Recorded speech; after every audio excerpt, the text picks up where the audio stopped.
Hello.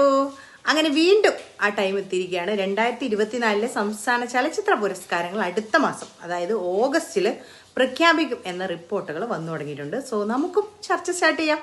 2024 എന്ന് പറയുന്നത് മലയാളത്തിലെ കിടിലം കുറേ സിനിമകളും കഥാപാത്രങ്ങളെയും കൊണ്ട് നമ്മളെ ഞെട്ടിച്ച ഇയർ കൂടിയാണ്. മികച്ച നടൻ എന്ന കാറ്റഗറിയിലേക്ക് മമ്മൂട്ടി, ഫഹദ് ഫാസിൽ, ആസിഫ് അലി, ടൊവിനോ തോമസ്, വിജയരാഘവൻ തുടങ്ങിയ പേരുകളാണ് മുൻപന്തിയിലുള്ളത്.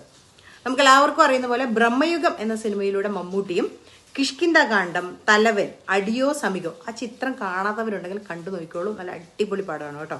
ലെവൽ ക്രോസ് എന്നീ 4 സിനിമകളിലൂടെ ആസിഫ് അലിയും മുൻപന്തിയിലുണ്ട്.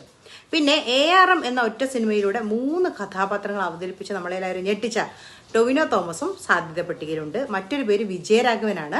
കിഷ്കിന്ധാകാന്ഡത്തിലെ കിടിലൻ പെർഫോമൻസ് ആണ് അതിന് കാരണം. പിന്നെ ആവേശത്തിലെ ഫഹദ് ഫാസിലുണ്ട്, ബേസിൽ ജോസഫ് ഉണ്ട്. അങ്ങനെ പട്ടികയിൽ നീളുന്ന കുറേ കഥാപാത്രങ്ങളുണ്ട്. സോ നിങ്ങളുടെ അഭിപ്രായം എന്താണ്? ആർക്കാണ് ചാൻസ് കൂടുതൽ? നമുക്കൊന്ന് ചർച്ച ചെയ്താലോ.